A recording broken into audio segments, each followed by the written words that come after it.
Hey guys, Willie and Murfitt here, and in today's video I'm going to be investigating the faults with the MOT and hopefully trying to rectify them to get it retested and get my little Mini on the road. I know you don't love me like you say you do.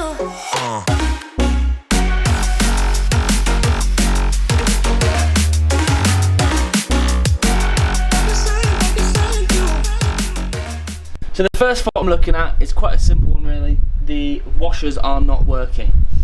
So, how do I diagnose this fault? Well, I've plugged in the washer motor, or the washer pump, and on the stalk I can push the button. I can hear the pump whirring.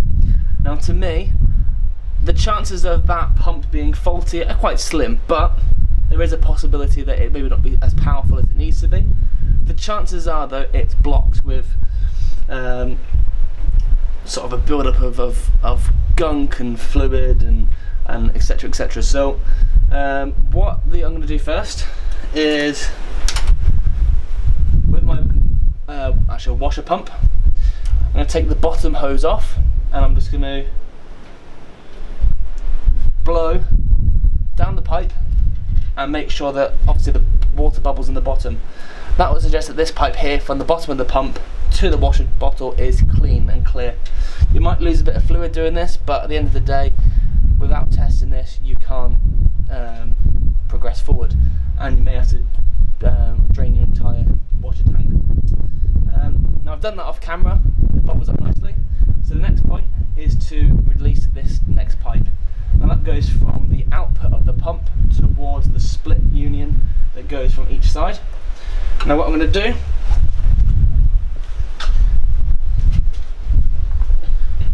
with the ignition switched on, I'm going to put a pot underneath here and hopefully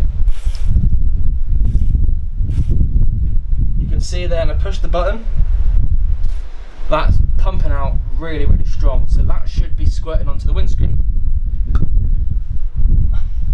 I can't believe I missed.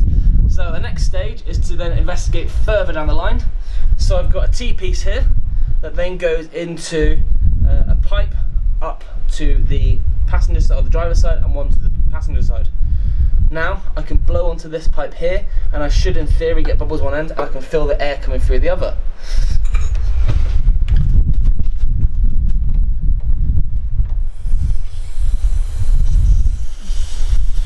Okay, so the air's coming out fine. If I cover that hole now and then blow down it,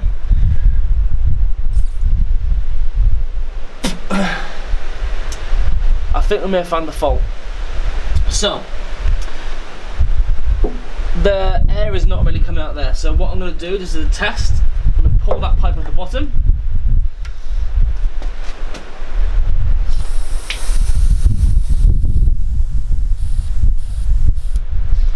You can hear the air coming through, so there's no blockages within the pipe, which means that from the actual reservoir to the pump to the pipes, we are clear and everything is working as it should.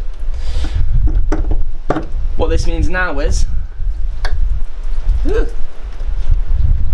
I would suggest that the actual jets themselves are blocked.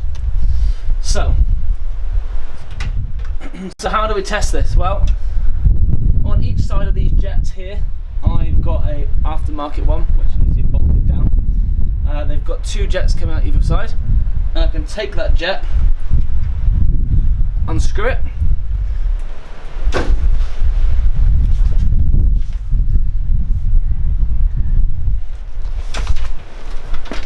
and the same again. I just want to blow down the pipe, and then I don't know if you can see that little hole.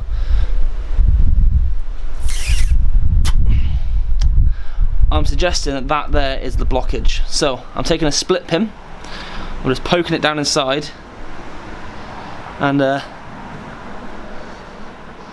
yeah, it is absolutely packed full of what looks like mud. So I'm gonna clean this pipe out, then connect it back up, and hopefully I can then see an improvement with the actual jets themselves. If you can see on the end of that split pin there, just the amount of muck coming off of it.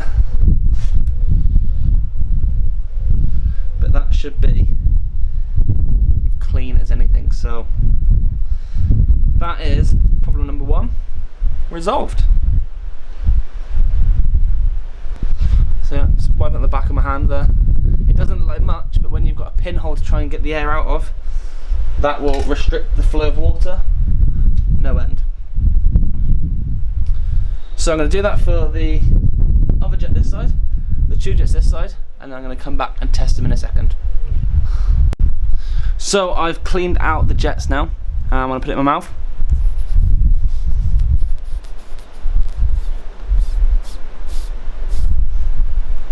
Hopefully you can hear that. The air is rushing through that hole. So I'm going to screw it back in and give it a test.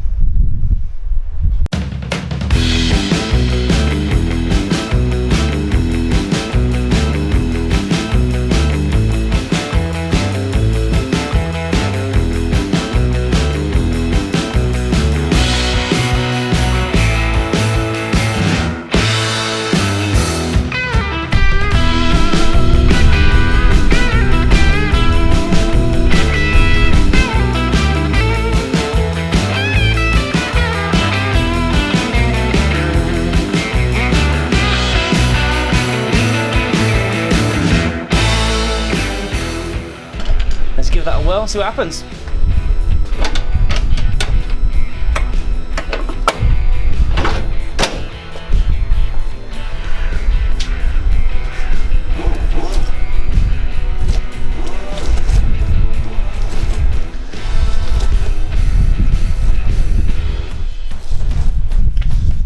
Let's give it a quick adjust and then we are good.